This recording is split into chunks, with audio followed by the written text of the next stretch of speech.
नमस्कार दोस्तों, आप लोगों का मेरे चैनल पे स्वागत है। तो आशा करता हूँ कि आप सब लोग अच्छे होंगे। तो मैं आप लोगों को पिछले लेक्चर में मैंने आप लोगों को फिलॉसफी की जो हम लोग सीरीज चला रहे हैं उस पे मैंने आप लोगों को लॉजिक के बारे में बताया था।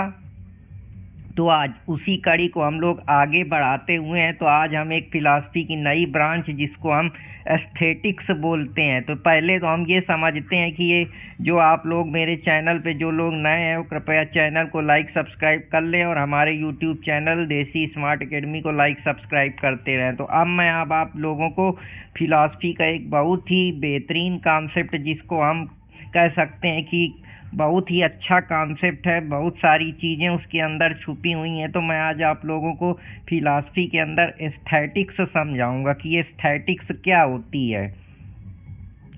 तो बात करते हैं एस्थेटिक्स की। तो एस्थेटिक्स का मतलब होता है किसी फिलॉसफी की एक ऐसी ब्रांच जो हमको सुंदरता के बारे में बताती है। अब सुंदरता ही आते आते जैसे ही आपके दिमाग में आई, आपके अंदर कई प्रकार की सुंदरताएं, किसी के लिए कुछ सुंदर हो सकता है, मेरे लिए घर सुंदर हो सकता है, मेरे लिए महल सुंदर हो सकता है, किसी के लिए किसी के विचार सुंदर हो सकते हैं, कोई सीनरी सुंदर हो सकती है, कोई आर्ट सुंदर हो सकती है, कोई उसके थॉट सुंदर हो सकते हैं, किसी के लिए कोई प्लीजर की चीज़ है वो सुंदर हो सकती है, किसी के लिए कोई खाना अच्छा हो सकता है, कोई टेस्ट अच्छा हो सकता है। तो ये ज़िंदगी का एक प्रकार से हम कह सकते हैं जो हमारे परसेप्शन है, जो हम अपने माइंड में चीज़ों को परसीव करते हैं, देखते हैं, वही जो एक्सपीरियंस होता है उसी का जो पूरा ज्ञान है उसी को हम एस्थेटिक्स बोलते हैं। तो ये एस्थेटिक्स एक प्रकार की ब्रांच है जो हमको बताती है कि क्या सुंदर है इस संसार में, क्या ये संसार सुंदर है, ये भगवान सुंदर है, ये सोसाइटी सुंदर है, ये लोग सुंदर हैं,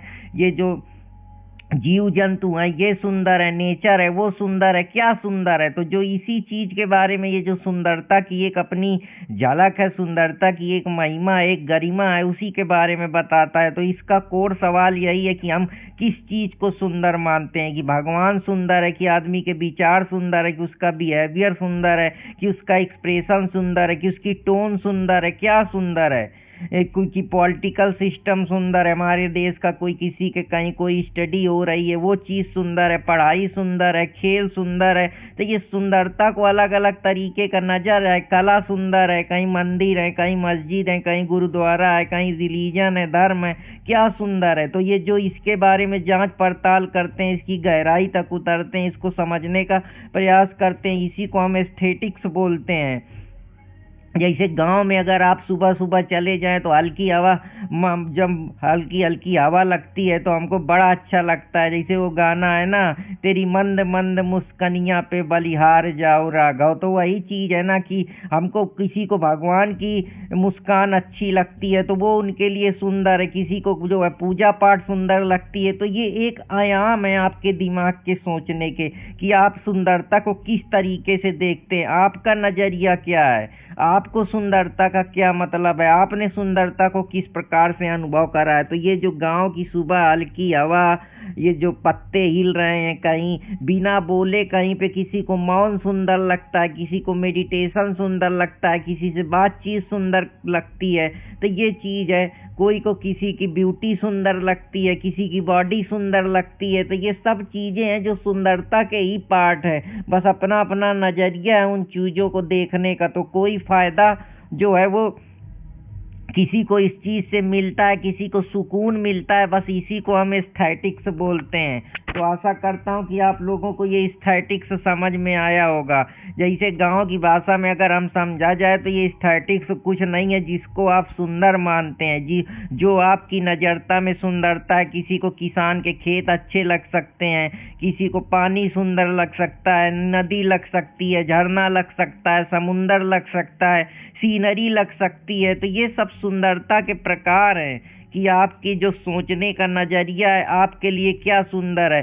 किसी को कुछ चीज देख के जो सुंदरता आती है, किसी को सेंसरी लेवल पे, जैसे हम सोच पा रहे हैं, सेंस से हम देख पा रहे हैं, हम सूंघ पा रहे हैं, हम सुन पा रहे हैं, हम बोल पा रहे हैं, हम चीजों को अनुभव कर पा रहे हैं। जो ये सब चीजें सुंदरता ही तो है। तो एस्थेटिक की जो सुंदरता है वो सेंसरी लेवल पे भी हो सकती है। ऐसा नहीं है कि सुंदरता सिर्फ इन्हीं चीजों पे है कि जो हमको दिखता है वो भी सुंदर है, कलर है, कोई भी कलर हो, किसी को ब्लैक अच्छा लगता है, किसी को ग्रीन, किसी को ब्लू, किसी को शेप गोलाकार अच्छा लगता है, किसी को त्रिभुज में अच्छा लगता है, किसी को स्क्वायर के क्षेत्र में अच्छा लगता है, किसी को और शेप अच्छा लगता है। तो ये पैटर्न है जो अलग अलग प्रकार के। तो ये सब चीज़ें आप किसको सुंदर मानते हैं? तो ये जो सुंदरता की पूरी फिलॉसफी है ये इसी प्रकार से काम करती है। किसी को सुन के अच्छा लगता है, कोई गाना बज रहा है तो अच्छा लगता है। जैसे वो है ना कि बहुत सारे गाने हैं, जैसे कि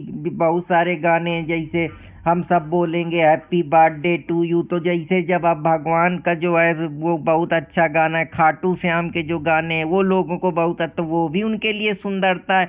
रिदम में कोई ढोलक बजा रहा है, कोई कैसियो बजा रहा है, कोई पियानो बजा रहा है, उसके लिए वही सुंदरता हो सकती है।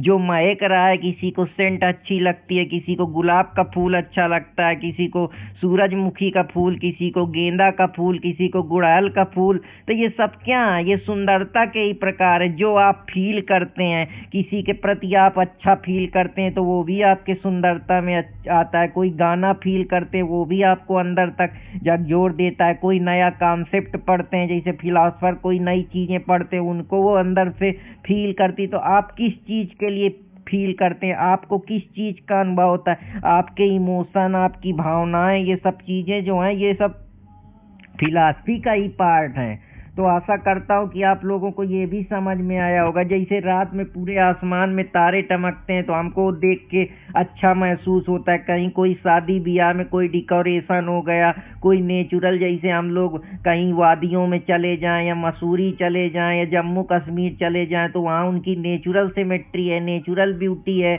लाइट का कंट्रास्ट है। या कहीं जो सूर्य की किरणें रात को पड़ रही हैं नदी में हल्की हल्की रोशनी में, या सुबह का जो सीन है तो वो एक लुभावना सीन है, दर्शनीय सीन है। नेचुरल जो चीज़ें हैं, ब्यूटी है, तो वो भी है। किसी किसी को लाइट का जो फ्लैश होता है जैसे डीजे में, वो भी अच्छा लगता है। तो ये सब ब्यूटी ही के पार्ट हैं। ब्यूटी को हम किसी एक चीज़ में नहीं डिफाइन कर सकते हैं। ब्यूटी के जो बेसिक प्रिंसिपल है कि फॉर्म में है, अलग अलग के चीज़, अलग अलग के साइज में किसी चीज़ को, जैसे जग की अपनी ब्यूटी है, मटके की अपनी ब्यूटी है, गिलास की अपनी ब्यूटी है। तो ये फॉर्म में है। जैसे बेड की अपनी ब्यूटी है, टीवी की अपनी ब्यूटी है, एसी की अपनी ब्यूटी है, पंखा की अपनी ब्यूटी है। तो ये अलग अलग शेप हैं। ह्यूमन के शरीर की अपनी ब्यूटी है और जानवरों की अपनी ब्यूटी है। तो ये फॉर्म के बेसिस पे है। लेफ्ट राइट जो बैलेंस मूवमेंट है ये भी एक प्रकार की ब्यूटी है कि आप मुड़ रहे हैं, आप नाच रहे हैं। मंदिर के इंटरेस्ट गेट में दोनों साइड में जो है सीनरी लगी हुई है या कुछ ऐसा बना हुआ है तिकोना टाइप का, या कोई आर्ट बनी है तो वो भी आपको अपनी तरफ लुभा रही है। तो ये जो बैलेंस है सिमेट्री का, ये भी ब्यूटी का काम करता है। ब्यूटी ये भी है कि समाज में सब जगह पीस है, शांति है, हार्मनी बनी है, लोग आपस में एक दूसरे का सम्मान कर रहे हैं, बैठ के चाय पी रहे हैं, एक जगह आपस में बातचीत कर रहे हैं। जो घर गांव है वहाँ सब लोग आपस में कोई समस्या होती है उसका निपटारा करते हैं। तो ये नेचुरल ब्यूटी है जहाँ आप चाय की चुस्की ले रहे हैं, चाय की खुशबू को महसूस कर रहे हैं। सर्दी का अपना एक आनंद है, बरसात का अपना एक आनंद है, भीगने का अपना एक आनंद है, मिट्टी की खुशबू का अपना एक आनंद है। तो ये नेचर से जुड़ी हुई चीजें हैं। जैसे कोई किसान कहीं खेत जोत रहा है, हवा चल रही है, उसका अपना आनंद है। कोई कहीं से बैठ के कुछ डाल रहा है, हम देख रहे हैं, तो उसका एक अपना आनंद है।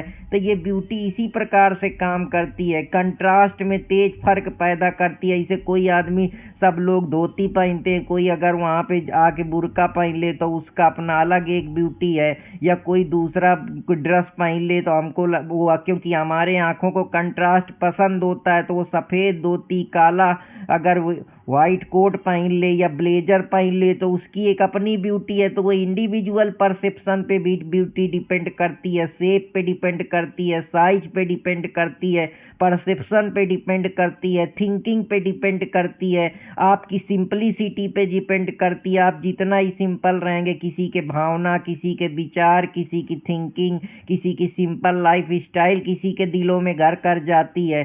तो जैसे ये सब चीज़ें हैं, जितना सिंपल नेचुरल उतना ब्यूटीफुल लगता है। अब जैसे कोई है नीम के पेड़ के छाया के नीचे बैठे हैं, उसका भी अपना एक आनंद है, एक उसकी गरिमा है, उसका एक अपना सौंदर्य है। तो बस सौंदर्य जो है किसी एक चीज पे नहीं डिपेंड है, सौंदर्य भगवान का है, सौंदर्य धरती का है, सौंदर्य आकाश का है, सौंदर्य लोगों का है, सौंदर्य जीव जंतुओं का है, बायोडाइवर्सिटी का है, ये सब चीजें हैं।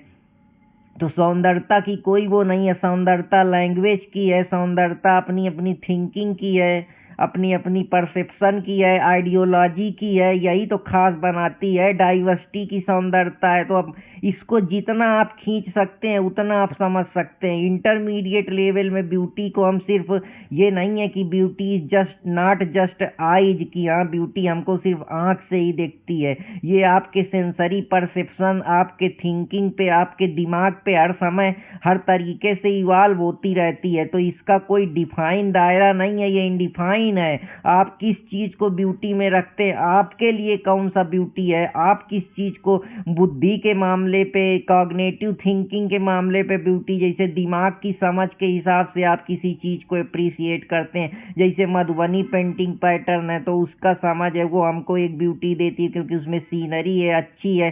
किसी को इमोशनल ब्यूटी अच्छी लगती है, कोई भाव भी हल हो जाता है, तुम्हारे लिए फील करता है। जैसे बारिश में मिट्टी की खुशबू है तो नोस्टैल्जिया जैसी फीलिंग होती है, या हम किसी गरीब आदमी के लिए फील करते हैं, या हम लोगों के लिए फील करते हैं, या अपने कुछ इंडिविजुअल जो हमारी चाहत होती है वो इमोशन को हम कंट्रोल करते हैं या दूसरों के सामने शेयर करते हैं। जैसे लव हो गया, ये सब चीज़ें हो गई, रिलेशनशिप हो गया, फैमिली हो गई, ये सब चीज़ें, कल्चरल बॉन्ड हो गए, ये सब जो है ये भी तो ब्यूटी के पार्ट हैं। तो आशा करता हूँ कि आप लोगों को ये भी पसंद है। किस चीज़ को सिंबॉलिक ब्यूटी की, आप सिंबल किसको देते हैं। अब सिंबल किसी को मान लीजिए कोई जंतु को सिंबल देता है, उसको ब्यूटी का आनंद लेता है, किसी फिलॉसफी को सिंबल देता है, उसकी ब्यूटी का आनंद लेता है, किसी सिंबल किसी लैंग्वेज को दे देता है उसकी। तो आप किसी चीज़ को किस सिंबल में रखते हैं। जैसे कोई चीज़ होता है पॉलिटिक्स में उसको सिंबल, तो उसको उसमें ब्यूटी में मजा आती। जैसे अभी बिहार में चुनाव हुए, बहुत सारे लोग उसी ब्यूटी पे अभी खोए हुए हैं। तो जैसे तिरंगा की अपनी एक ब्यूटी है, उसका हम सिंबल देखते हैं तो उससे हमको अपने देश के प्रति एक फीलिंग, सेक्रीफाइस और उसके प्रति ड्यूटी का एहसास होता है। तो वो भी हमारे अंदर एक प्रकार की ब्यूटी पैदा करती है। अब फिलॉसफिकल टच में अगर देखें तो अलग अलग फिलॉसफरों ने अपनी अलग अलग तरीके से ब्यूटी को सराहा है। जैसे एस्थेटिक क्लासिक थ्योरी है, प्लेटो के द्वारा दी गई है। ये कहता है कि ब्यूटी का मतलब ही है डिवाइन रियलिटी, भगवान की रियलिटी, ऐसी रियलिटी जिसका ट्रूथ जो है वो पूरी तरीके से सबसे हाईयर ट्रूथ है, जो चीज़ हमको हाईयर वर्ड की तरफ ले जाती है, हाईयर आइडिया हमारे संसार में पैदा करती है, वही सुंदर है। जैसे हम सनराइज को देखते हैं तो हमको प्योरिटी का एहसास होता है, तो ये डिवाइन ब्यूटी है, भगवान के द्वारा क्रिएट करी गई ड्यूटी है, या भगवान के द्वारा बनाई गई ड्यूटी है, या किसी की को ऐसे ही क्रिएशन चला रहा है, या ऑटोमेटिकली क्रिएटेड ड्यूटी है। तो ये सब चीज़ें हैं जो प्लेटो अपनी तरीके से एक अपनी आइडियोलॉजी देता है, अपना आइडियल संसार बनाता है। तो आप अपने दिमाग में ब्यूटी को किस तरीके से देखते हैं वो भी थिंकिंग और परसेप्शन पे डिपेंड करती है। एरिस्टोटल कहता है कि अगर बैलेंस बना रहे, आर्डर बना रहे, जैसे आर्डर में हमारा पृथ्वी है, आकाश हैं, लोग हैं, सोसाइटी हैं, उनकी टेरिटरी है, अलग अलग देश है, लोगों की क्लैरिटी है, बैलेंस है अपनी लाइफ स्टाइल पे, अपनी थिंकिंग पे, अपनी सोच पे, इस पूरे ब्रह्मांड का एक बैलेंस बना है कि कब बारिश होगी, कब आकाश में बादल आएंगे, कब सुबह होगी, कब शाम होगा, कब धरती अपना करवट बदलेगी। तो ये सब चीज़ें बैलेंस करने के लिए वो भी एक ब्यूटी का पार्ट है। जैसे मंडप में ज़्यादा अगर बेल स्ट्रक्चर होता है तो वो बैलेंस दिखता है, तो वही बैलेंस अगर हम अच्छे से प्रॉपर तरीके से सस्टेनेबल डेवलपमेंट करेंगे, इन्वायरमेंट को प्रोटेक्ट करेंगे, लैंड डिग्रेडेशन नहीं करेंगे, सॉयल को पॉल्यूट नहीं करेंगे, और न बायो एमिलेशन नहीं करेंगे, एसिमिलेशन नहीं करेंगे, या हम पूरी तरीके तरीके से जो है नेचुरल चीज़ों का यूज करेंगे, अनावश्यक किसी भी रिसोर्स का अंडर यूटिलाइजेशन या वेस्ट नहीं करेंगे या माइनिंग नहीं करेंगे या कोई और जो समाज में चीज़ें हो रही हैं, पॉल्यूशन नहीं फैलाएंगे, कचरा नहीं फैलाएंगे, ये सब चीज़ें हैं। इंडस्ट्रियलाइजेशन रेपिड नहीं करेंगे, कार्बन और green energy, green environment, sustainable development का यूज करेंगे, तो वो भी ब्यूटी का पार्ट है, जिससे हमारी जो ह्यूमन रेस है वो भी बैलेंस रहेगी। आर्डर और जो हम क्लाइमेट चेंज की बात करते हैं वो भी ब्यूटी के अंदर आ जाएगी। तो ये अरिस्टोटल का मानना है। इस आर्डर आप किसको देखते हैं? समाज में जब सब आर्डर में रहेंगे, कास्ट जो है इसको कम किया जाएगा, इंटर कास्ट शादियाँ होंगी, ज़्यादा से ज़्यादा जो है जाति धर्म या कम्युनल वायलेंस नहीं होगा, तो वो भी ब्यूटी समाज की उसमें ब्यूटी दिखेगी। तो अब आप इसको कहाँ तक खींच सकते हैं, क्योंकि दार्शनिक वही है जिसकी सोच का अंत नहीं है, जिसने सोचना सीखा है। तो एरिस्टोटल यही बता रहा है इसके माध्यम से। अब जैसे कांट है तो वो डिसइंटरेस्टेड प्लीजर की बात करता है, वो कहता है कि हम इंजॉय करते हैं बिना किसी लाभ के। कोई कोई आदमी होता है उसको अपने में मजा ना आता है, वो किसी से इंटरेस्ट नहीं चाहता है, वो सेल्फिश तरीके से जीना चाहता है, वो फूल तोड़ने का फायदा नहीं उठाना चाहता बल्कि देख के ही खुश होता है। जैसे कहीं लहला रहे हैं खेत, हम देख के, हम कहीं छांव के पद नीचे बैठे हैं, नदी का पानी बह रहा है, हम उसको देख रहे हैं, तो ये भी है, हमको उससे कुछ लाभ नहीं लेना है ना, हमारा कोई उस पर इंटरेस्ट है, बस वो हमारे अंदर खुशी दे रही है, हमको खुशी का अनुभव करा रही है, सौंदर्य का एहसास हो रहा है, तो हम डिसइंटरेस्टेड होके भी हम उस पे प्लीजर ले रहे हैं, ऐसा कांट का मानना है। तो आशा करता हूँ कि आप लोगों को ये भी समझ में आया होगा। जैसे हम बिना किसी मोह के, काम क्रोध मय लोभ के, जो बड़े बड़े जैसे प्रेमानंद बाबा हैं वो अपनी ब्यूटी को निहारते हैं, बताते हैं, ब्यूटी को बिखेर रहे हैं। अब इसी प्रकार से कि उनको किसी से कोई चाह नहीं है, ना कोई वो है, बस वो अपनी बात को रख रहे हैं, उसी में उनको आनंद आ रहा है, वो इसी में हरि के गुण गा रहे हैं। तो बस आप इस तरीके से समझने का प्रयास करिए। अब जैसे हीगल है तो हीगल कहता है ब्यूटी का मतलब ही है जब आपकी जो आर्ट है, कला है, कोई भी कला हो, किसी को पढ़ाने की कला है, किसी को गाने की कला है, किसी को खेलने की कला है, किसी को ओरेटर स्किल है, किसी को भाषण देने की कला है, किसी को कुछ क्रिएट करने की कला है, कोई किसान है, कोई डांसर है, कोई एक्टर है, कोई एजुकेशन है, तो ये सब कलाएं तो हैं। कोई मिस्त्री बहुत बढ़िया है, कोई कारपेंटर बहुत बढ़िया है, कोई बहुत बेहतरीन जो है स्कल्पचर है, तो वो है। तो कला होना तो ठीक है, साथ ही साथ में जज्बा एहसास भी होना चाहिए। जितनी भी आर्ट कल्चर हम अपने आसपास देखते हैं वो हमको रिफ्लेक्ट करती हैं, सीनरी हैं, बड़े बड़े मंदिर हैं, पेंटिंग है, तो हीगल उसको भी ब्यूटी का रूप देता है। वो कहता है गांव की फॉग पेंटिंग जो है वो ब्यूटी का मतलब ही है जब आपके अंदर कुछ क्रिएट करने के साथ साथ उस क्रिएशन के साथ जज्बा भी हो कि हाँ मैं इससे कुछ पॉजिटिव इम्पैक्ट लाऊंगा, तो वो हीगल का ऐसा मानना है। तो आशा करता हूँ कि आप लोगों को ये भी पसंद आएगा। अब निश्चय का मानना है कि ब्यूटी का मतलब है पावर, जो आपको अपनी तरफ खींचे। अब जैसे आपके पास कोई कला है तो आदमी खींचा चला आएगा, कोई टीचर है तो बढ़िया पढ़ा रहा है तो बच्चे खींचे चले आएंगे, कोई बढ़िया पॉलिटिशियन है तो वो अपने भाषण से अपनी तरफ मोहित कर लेगा, कोई अच्छा डांसर है तो उसकी कला को देख के उसके लोग दीवाने हो जाएंगे। इसी प्रकार से समझने की ज़रूरत है। कोई बहुत बेहतरीन एक्टर है तो लोग उसकी मूवी देखेंगे तो वो उसमें है, कोई बहुत सुंदर महिला है तो अपने चार्म, अपने ग्लैमरस, अपने जो उसका एक्सप्रेशन है, जो उसकी बॉडी की जो बनावट है उससे अपनी तरफ खींच लेगी। तो वो पावर प्लस इंटेंसिटी उसके पास दोनों है, जिसमें एनर्जी होगी वही ब्यूटीफुल लगेगा। आपको मरा मुर्दा की तरफ, आप जैसे मैं बोल रहा हूँ, मैं शांत हो जाऊँ तो आपको मेरी बातों का जो इंटरेस्ट मिल रहा है, जो आपके सेंसेस को मेरी बात पहुँच रही वो आपको नहीं पहुँचेगी, तो आप उस चीज़ पे अनुभव नहीं ले पाएंगे। तो जिसमें एनर्जी होगी वही ब्यूटीफुल दिखेगा। मरा मुर्दा मर जाता है तो वो ब्यूटीफुल थोड़े रहता है, आप उसको जला देते हैं, उसका जीवन खत्म हो जाता है कि कर लूंगा जमा दौलत और जर, इसके बाद क्या, ले लूंगा शानदार सा घर, इसके बाद क्या, और खाक से उठी थी खाक में ही मिल जाएगी, किसको खबर इसके बाद क्या। तो वही बात है कि जब तक आपके अंदर एनर्जी है तभी तक आपका अस्तित्व है, एग्जिस्टेंस है, आपकी क्रिएशन है, आपका चार्मिंग है, आपका जो एक प्रकार की ब्यूटी है लोगों को अपनी तरफ खींच रही है। वही चीज़ है कि जैसे बहुत सारी चीज़ें होती हैं तो पावर इंटेंसिटी दिखनी चाहिए। जब से अब बड़ी पहाड़ी में जब ऊपर सनसेट होता है तो वो अपनी तरफ पावर और इंटेंसिटी के साथ खींचता है, तो हमको अच्छा लगता है, तो उसको भी हम ब्यूटी का रूप दे देते हैं। तो ये कुछ चीजें हैं, जैसे हेडिंगर का जो मानना है कि ब्यूटी वही है जो हमको सत्य की तरफ ले जाए। अब ये सत्य क्या है, इसका अपना एक अलग अलग सिस्टम है। पुरानी हवेली का जो ट्रूथ है, कोई हिस्ट्री जान के सत्य को रिवील करना चाहता है, कोई जिंदगी का अनुभव लेके सत्य की तरफ पहुंचना चाहता है, कोई जो चीजें हैं उसमें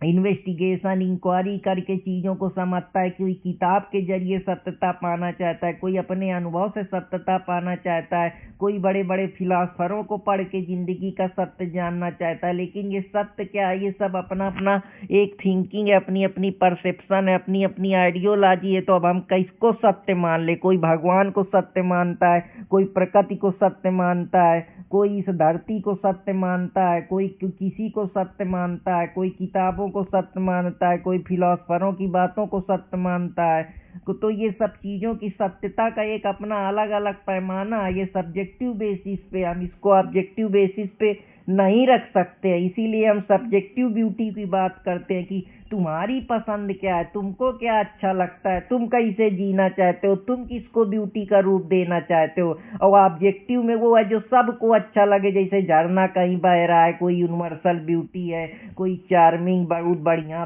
कोई बाबा बढ़िया फिलॉसफी बता रहा है जीवन का, बहुत सारे लोग उससे वो है। तो वो एक ऑब्जेक्टिव है जहाँ अधिकतर लोग जाके पिघल जाते हैं, उसके चार में खो जाते हैं। कल्चरल ब्यूटी मतलब कैसा देश है, कैसी वहाँ की खान पान है, कैसी व्यवस्था है, कैसा बिहेवियर है, कैसे रीति रिवाज हैं, कैसे वहाँ की मटेरियलिस्टिक दुनिया है, कैसे नॉन मटेरियल थिंकिंग है, क्या आइडियोलॉजी है। तो सोसाइटी डिसाइड करती है कि अलग अलग शादी में किस प्रकार से कौन कौन से जो है उनके कस्टम है, रिचुअल्स हैं, ट्रेडिशन है, कहाँ सोसाइटी कंजर्वेटिव है, कहाँ सोसाइटी प्रोग्रेसिव मॉडर्न लिबरल है। तो ये सब चीज़ें हैं कि कोई कल्चर अपनी अपनी आइडेंटिटी पे बना है। कहीं जो है वो अपने परिवेश को, अपने खान पान को एक्सप्लोर करता है, अपनी थिंकिंग को बताता है। कहीं कल्चर है लिबरल है, पूरी तरीके से छूट है।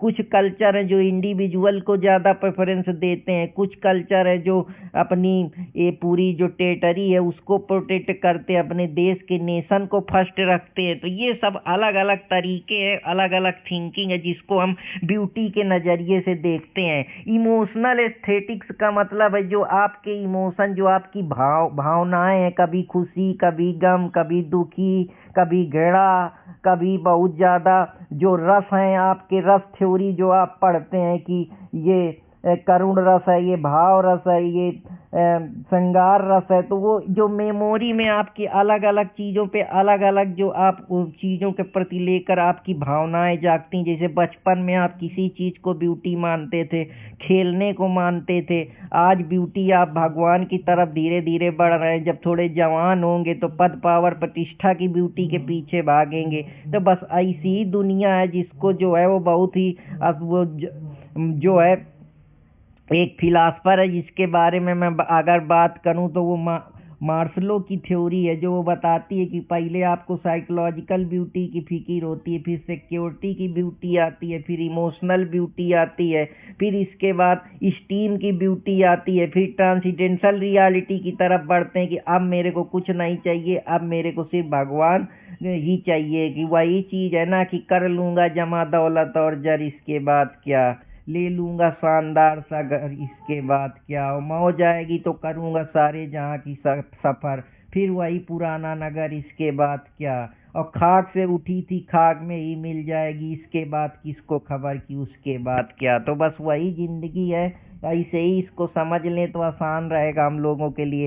फंक्शनल ब्यूटी की किसकी फंक्शन क्या है, जैसे मोबाइल की अपनी ब्यूटी है, स्टूडेंट की अपनी ब्यूटी है, क्रिकेटर अपनी एक अलग ब्यूटी है, डांसर की एक अपनी ब्यूटी है, सिंगर की अपनी ब्यूटी है, नाचने वाली की अपनी ब्यूटी है, फंक्शन के बेसिस पे किसान की अपनी ब्यूटी है, सिंगर की अपनी ब्यूटी है। कि तुम फंक्शन के हिसाब से किसको ब्यूटी मानते हो। मैं बहुत अगर कुछ बोल रहा हूँ तो मैं ओरेटर की स्किल में यहाँ काम काम कर रहा हूँ, तो मैं फंक्शन मेरा क्या है, मैं आप लोगों को फिलॉसफी पढ़ा रहा हूँ, तो मेरी अभी इस समय फंक्शनल ब्यूटी क्या है, टीचर की है। जैसे गांव में हैंड पंप होता है, सिंपल होता है, पर वो अपना काम करता है कि उससे पानी निकलता है, इसे कुआं से हम पानी निकालते हैं। मोटरसाइकिल चलाते हैं, उसकी अपनी है। गाड़ी चलाते हैं, उसकी अपनी है। तो इस प्रकार से समझने की आपको जरूरत है। सबलाइन ब्यूटी वो होती है जहाँ थोड़ी डरावनी होती पर पावरफुल होती, जहाँ तेज आंधी चल रही है फिर भी आप उसमें है कोई, या जैसे आजकल के जो छपरी हैं, आप लोग देखते हैं कि 200 किलोमीटर की रफ्तार से गाड़ी चलाते हैं, इसके बाद जानबूझ के इस तरीके के स्टंट करते हैं, फिर जाके जो ब्यूटी के चक्कर में फिर उनको इलाज भी उनका सही नहीं से हो पाता, कितने टाँका लगते हैं वही जानते हैं। तो तेज आंधी में जैसे हो गया, हम समुद्र के किनारे सेल्फी ले रहे हैं, जान रहे हैं कि पानी का ज़्यादा बहाव है, फिर भी जाके दिखाने के लिए, तो हम इसको सबलाइन ब्यूटी कह सकते हैं कि हम थोड़ा एक्सप्लोर करना चाहते हैं, एडवेंचर की तरफ जाना चाहते हैं, डरावना है पर पावरफुल है, फिर भी हम रिस्क ले रहे हैं। तो ये सब चीज़ें हैं जो मैं आप लोगों को बताया हूँ, और आशा करता हूँ कि आप लोगों को ये सब समझ में आई होंगी, और समझ में आई हो तो बस चैनल को लाइक सब्सक्राइब करते रहें और अपने दोस्त अर्पित कुमार इलाहाबादिया के साथ जुड़े रहें। एग्जिस्टेंस ब्यूटी भी है कि हमारा एग्जिस्टेंस, अस्तित्व, हम पैदा हुए हैं तो हमारा एग्जिस्ट है, ये भी अपने आप में ब्यूटी है। जब आप पैदा हुए हैं, एग्जिस्ट कर रहे हैं, तभी तो कुछ क्रिएट करेंगे, तभी तो उससे ब्यूटी निकलेगी। तो ये भी एक तरीका है जिसको हेडिंगर बीइंग बोलता है। कुछ और फिलासफर है जैसे निस्जे है, अल्बर्ट कामस है कि लाइफ एब्सर्डिटी है। तो अगर लाइफ एब्सर्ड है, हर समय संघर्ष है, तो वो भी अपने आप में एक ब्यूटी है, बस उसको देखने का एक अपना नजरिया है। जैसे खेत में हल चलाता किसान, उसकी अपनी ब्यूटी है। मिट्टी, हवा, धूप की अपनी ब्यूटी है। मेहनत की अपनी ब्यूटी है। गांव की आइडेंटिटी की अपनी ब्यूटी है। लोगों की अपनी ब्यूटी है। जीवन के असली सफर की अपनी एक ब्यूटी है। शाम को चूल्हा जलेगा, रोटी बनेगी, उसकी खुशबू आएगी, उसकी अपनी ब्यूटी है। फैमिली बॉन्डिंग ट्रेडिशन की अपनी ब्यूटी है। ये डीप एस्थेटिक थ्योरी पे बेस्ड है। पुराना बनियाइन ट्री है, शैडो है, आपके एज की अपनी ब्यूटी है। रिस्पेक्ट की अपनी ब्यूटी है। स्पिरिचुअलिटी, अध्यात्म की अपनी ब्यूटी है। तो ये मल्टी लेयर ब्यूटी है कि एक ब्यूटी को हम एक लेयर में नहीं, अलग अलग लेयर हैं। जैसे प्रधानमंत्री, मुख्यमंत्री, राष्ट्रपति, ऐसे आदमी, पापा, मम्मी, उनका लड़का, इस प्रकार से आप समझ सकते हैं। तो आशा करता हूँ कि आप लोगों को ये भी पसंद आया होगा, और पसंद आया हो तो चैनल को लाइक सब्सक्राइब करते रहें और अपने दोस्त अर्पित कुमार इलाहाबादिया के साथ जुड़े रहें। तो फिर मिलूंगा कोई नए टॉपिक के साथ। आशा करता हूँ कि आज आप लोग ब्यूटी को अच्छी तरीके से समझ पाए होंगे। अगर समझ पाए हो तो अर्पित कुमार इलाहाबादिया के चैनल देसी स्मार्ट एकेडमी को लाइक सब्सक्राइब करते रहे। जय हिंद दोस्तों, जय भारत।